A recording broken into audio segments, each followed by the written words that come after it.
खत्म। आज पूरी तरह से नक्सलवाद खत्म हुआ है कि नहीं हुआ है देखना हो तो कोई व्यक्ति बस्तर में जाकर आसानी से इस बात को महसूस कर सकता है कि आम लोगों के जीवन में कैसा परिवर्तन आया है, उनके स्वभाव में कैसा परिवर्तन आया है। जहाँ तक दिमागी नक्सली की बात, तो ये वो लोग हैं जो देश के एकता के खिलाफ काम करते हैं, देश के संविधान के खिलाफ काम करते हैं और छुप कर कभी प्रत्यक्ष आकर ऐसे काम करते हैं जिससे देश को नुकसान हो, देश की व्यवस्था को नुकसान पहुंचे। ऐसे जो मानसिकता के लोग हैं उनसे देश को बचाने का, उनसे बचने का ये समय है। सशस्त्र नक्सलवाद पूरी तरह से समाप्त हो गया है, ये मानना पड़ेगा। और कांग्रेस नेताओं के जो बयान आते हैं वो यही स्पष्ट करता है कि कांग्रेस कभी चाहती नहीं है कि देश में नक्सलवाद समाप्त हो। विशेषकर बस्तर, छत्तीसगढ़ के संदर्भ में कहूँ कि बस्तर के सुदूर अंचलों में रहने वाले मेरे आदिवासी समाज के भाई और बहनें, उनके बच्चे, उनके जीवन में खुशहाली आए, उनके जीवन में तरक्की आए, उन्हें अच्छी शिक्षा मिले, उन्हें अच्छी स्वास्थ्य की सुविधा मिले, ये कांग्रेस के नेता चाहते नहीं हैं। कभी खुद तो कुछ किया नहीं, पर चाहते भी नहीं है कि ये उनको मिले।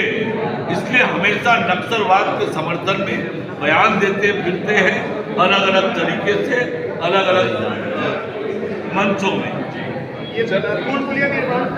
तो पीछे कर ले भाई, लाइट भाई, तो पीछे कर भाई, पीछे कर, पीछे भ्रष्टाचार बसा हुआ है। जो उन्होंने किया भ्रष्टाचार, तो उनके दिमाग में वही भ्रष्टाचार बढ़ा है, वही उनको दिखता है जो उन्होंने किया है। शराब घोटाला, डीएमएफ घोटाला, घोटालों पर घोटाला, कौन घोटाला, ये घोटाले और ये भ्रष्टाचार उनका काम है। हम तो छत्तीसगढ़ को जिस संकल्प के साथ सरकार में आया है कि हमने बनाया हम संवारेंगे, छत्तीसगढ़ को संवारने की दिशा में काम कर रहे हैं और लोक निर्माण विभाग में अपनी प्रभावी भूमिका का निर्माण कर रहा है। गुणवत्ता कहीं पर भी कम पाई जाएगी, गुणवत्ता से कोई खिलवाड़ करेगा तो उसे बख्शेंगे नहीं। वो कोई भी व्यक्ति हो, कितना बड़ा व्यक्ति हो, कितना बड़ा अधिकारी हो, गुणवत्ता से कोई समझौता नहीं होगा। से हमारा विभाग स्वयं ही मेंटेनेंस का काम, रिपेयरिंग का काम करता है, तो इस पर किसी तरह से कोई कोताही बरतने का कोई कारण नहीं है। जो परफॉर्मेंस गारंटी की सड़कें हैं, परफॉर्मेंस गारंटी इसीलिए देते हैं ताकि समय पर उस सड़क का मरम्मत हो। कोई एजेंसी इस पर कोताही बरतती है तो उस पर कार्यवाही भी लगातार हम कर रहे हैं। मंत्री जी मेरा नाम विनोद पेडुले न्यूज नेशन 81 से। आपने अभी OPRMC का बात किया और 10 अगस्त तक आपने 608 करोड़ रुपए का 759 किलोमीटर के आपने रोड्स बनाए। लेकिन वहीं पे अगर हम राजधानी की बात करें तो राजधानी में कुछ ऐसी तस्वीरें आते हैं जहां पे आप काटाडी से लेके आप धन्यवाद सर, आपको बहुत बहुत धन्यवाद। मैं मीडिया के साथियों से आग्रह करूंगा कि सब प्रश्न करने से पहले अपना नाम, संस्थान का नाम जरूर बताएं। धन्यवाद सर एक एक करके पूछे प्लीज। कांग्रेस नेताओं के, कैमरा पीछे कर, चाहे वो देश के नेता हो, प्रदेश के नेता हो, जो उनके बयान आ रहे हैं, देखिए ये कैलकुलेशन करके बता पाएंगे आपको। और चलिए आपने कहा है तो आपके कहने पर निश्चित रूप से हम कैलकुलेशन करेंगे। लेकिन मैंने आपको आंकड़े बताए हैं, कैलकुलेशन चाहो तो आप अपने से भी कर सकते हो, पर समय आएगा तो मैं आपको कैलकुलेशन करके आज हम कहाँ है ये हम आपको बताएंगे जरूर।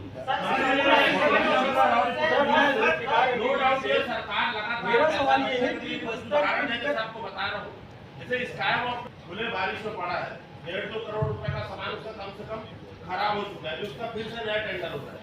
उसका रिकवरी किससे होगा, मतलब कोई जिम्मेदारी तय होगी। वैसे और उदाहरण दे रहा हूँ कि अंबिकापुर का मेडिकल कॉलेज है, वहाँ पर HVAC का सामान 1.5-2 साल से पड़ा हुआ है, वो लग रहा नहीं है, मतलब इलेक्ट्रॉनिक उपकरण है जो 1.5-2 साल से पड़े हुए हैं। बेहतराई का स्टेडियम है, विधानसभा चुनाव के बाद से वहाँ पर जो पोल लगने का काम था वो नहीं हुआ है। और इसके अलावा मेडिकल कॉलेज में 700 सीटर हॉस्टल बनना है, 5 साल में 2 बार भूमि पूजन हुआ है, टेंडर चालू नहीं हो पाया है। थैलेसीमिया का जो रिसर्च सेंटर है, जिसकी गंभीर बीमारी छत्तीसगढ़ की, उसका टेंडर नहीं हो पाया है, साइट क्लियरेंस नहीं हो पाया है। और एक सवाल में और था कि जो अभी रोटरी स्काई वॉक का कौन से सेक्टर में थे तुम?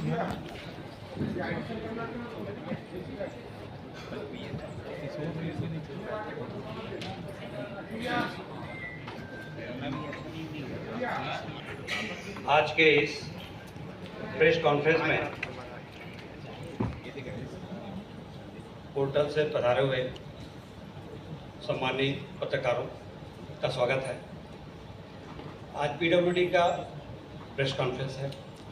माननीय उप मुख्यमंत्री श्री अरुण कुमार साव प्रेस को संबोधित करेंगे, साथ में मुकेश बंसल साहब सचिव पीडब्ल्यूडी भी प्रेस को ब्रीफ करेंगे। आप सभी का पुनः स्वागत है। माननीय हम उपस्थित हुए हैं आपके बीच पिछले 2.5 वर्षों में लोक निर्माण विभाग ने क्या किया, आगामी हमारी क्या योजनाएं हैं, इसका लेखा जोखा लेकर।